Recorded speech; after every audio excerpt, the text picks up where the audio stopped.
Hello and welcome to Positively United. Today, Sunday the 26th of April 2026, and tomorrow United play Brentford in the Premier League, and this is my predicted starting 11 for that game. I'm going to give you two. I'll give you what I think Carrick will choose, and I'll also tell you what I would choose, which is different for this game. Another Monday night game. Another game where Man United fans have to watch their team play on a ludicrous day of the week. This has to be surely the worst season this has ever been for United on this. I can't remember a season in the past where so many of our games have been shifted to Monday night. And of course, it's because we're not playing in Europe, so they can mess us about like this. And of course, Monday night games on Sky have traditionally been the poorest viewed of their games, of their live games across the weekend. And so Sky pull all the strings. They can do this to United because we're not in Europe, not in cup competitions. And it means that they get extra viewers on the Monday night, certainly more than they would normally get. But it means that United, and of course for teams they play against, end up playing on this ridiculous day of the week. Obviously, United are at home for this game, so that's less inconvenience than normal. Though, of course, lots of United fans travel quite some distance to see their team, and Monday's not a great day. Well, Monday evening's certainly not a great day to be travelling a long distance to see your team. But think about the fans from Brentford. I mean, they will be able to get back down to London after the game, just about, I think, on the train and things like that and coaches, but it's going to be a long, long day for them. And they'll have work the following day. Yeah, because you know what, FA and Sky TV, in order to afford a Sky TV subscription and in order to be able to afford tickets to games, people need a job.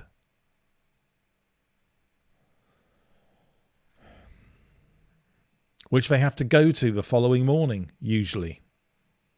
So thanks, Sky and FA, for yet another Monday kickoff rant over. Okay. Let's have a look at,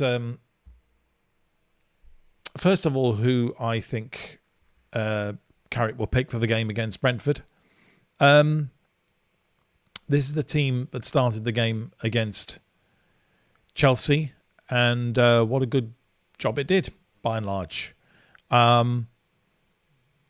And particularly, actually, Mazraoui had, in relative terms, a very good game because he'd had a pretty rotten game the game before against Leeds. And here, playing in an unusual position for him. He can play in central defence. He's done it before, but it's not his usual position. But he did actually really, really very well. So I actually feel a little bit sorry for him, but I'm pretty certain he is going to be dropped in favour of the returning Maguire. But that is absolutely the right decision to make, by the way. I don't know which side Maguire in heaven will play on, but because I definitely think heaven is going to play, it would be terrible if he was dropped after that performance, because he was even better than Mazraoui. Heaven's performance against Chelsea was superb. It was, him, Bruno and Mainu for me were vying for man of the match against Chelsea. I eventually gave it to Mainu because I thought Mainu was just sensational against Chelsea. But yeah, there's no way heaven should be dropped for tomorrow night's game against Brentford. I don't expect him to be dropped. So I expect the centre-back partnership will be Maguire and heaven, and I think that's very good timing. It'd be great to see Maguire back. I think Brentford are a very useful outfit. I think they're going to cause us problems tomorrow. I don't think it's going to be an easy game at all. And I think it's great to have Maguire back, one of our established centre-backs in those roles. And I actually do believe that Heaven next season will emerge as a regular starting centre-back for United. I really do. So a Maguire and Heaven partnership, I'm really looking forward to see it. I think it's going to be excellent, but we'll wait and see. But I'm really looking forward to seeing that play. The rest of the back four, Dolo, I think will keep his place. Why wouldn't he? He had a good game against Chelsea. You could say maybe Mazraoui should go there. But against Leeds, Mazraoui actually didn't perform well in right back.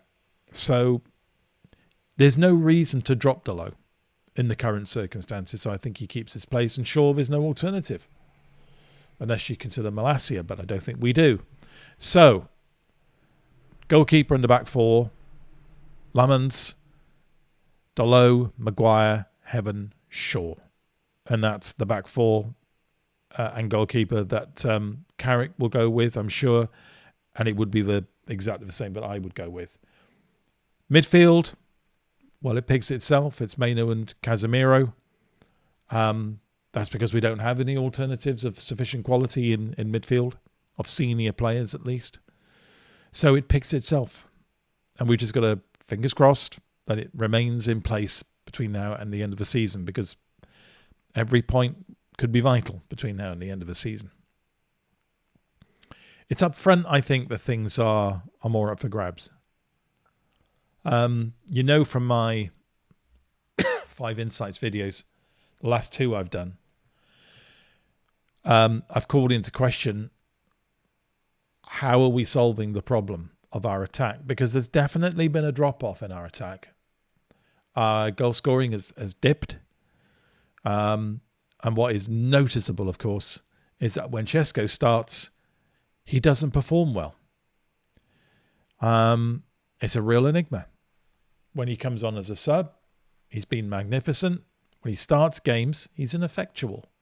You've got to be honest. He is. So how do we solve that? Well, one way of solving it, of course, would be continue to play him in that role and let him play himself into it, and the players around him get better at providing him. Because I don't think it's all Šeško's fault by any stretch of the imagination. It's something to do with the way that we play around him. But when I point you to the game against, I think it was the game against Chelsea. It might have been the game against Leeds, but no, it was the game against Chelsea. Comments were made by the commentators when Šeško got the ball that he was looking clumsy, that he wasn't controlling it well, that his first decision was not good about what he would do once he'd received the ball.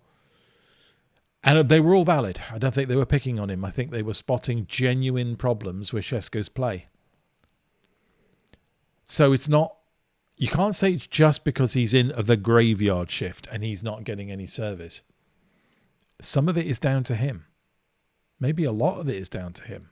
I'm not entirely certain at the moment. But it's not working. And the question is, do you let him play through this problem so he gets better and the players around him get better at servicing him? Or do you take the more pragmatic point of view, the more brutal point of view, is that we can't afford to drop any points between now and the end of the season. If we want to finish third, and I think that should be our ambition, and Liverpool are now equal points with us, equal goal difference with us. We're ahead of Liverpool at the moment because we've scored one more goal. That's it. We meet them, of course, next Sunday. That's now a vitally important game. But yeah, I think Carrick needs to decide: is he going to spend the rest of this season helping Šeško arrive at a solution? Or is he going to focus on winning points and games? I'm going to think that he'll be disappointed enough in the performances over the last 2 games that he will probably drop Šeško from the team. And I think Diallo comes in. And I think Carrick goes to do what he's done quite often recently, and that's play Mbeumo as the most forward of the attacking players. So, in reality, this is kind of the format we play. I know everyone says it's a 4-2-3-1, but it actually looks more like a 4-2-1-2-1, in my opinion. And actually, if anything, in recent games, Fernandes has actually been going a little deeper. It's really noticeable against Chelsea, where he was forming this triangle with Casemiro and Menu to tremendous effect, by the way. Thought it was a really good tactical tweak. So let's say Fernandes is actually really about here. Cunha and Diallo, that's a little bit narrower with Mbumo. But what we've also noticed, I think, is when Carrick chooses Mbumo in this position, this front three becomes very fluid. And these players move around all the time into different positions. They swap over, they move around. That's good. I think I like that. It keeps the opposition guessing. It means that they can pick up the ball and pick up opportunities when they arise rather than running back into position. But I think the game starts with the team looking like that. And when we haven't got the ball, it falls back into that formation. And I think that's what Carrick will go with. So Casemiro and Mainu in the midfield. And then in the advanced midfield positions and up front, it'll be Fernandes, Cunha, Diallo, and Mbuemo. That's what I think he'll go with. And I think Šeško will start on the bench. It's entirely possible, of course, that he actually takes a different view and he plays Šeško up front to help Šeško play himself through this problem, in which case I think Diallo would be starting on the bench and Mbuemo would play on the right.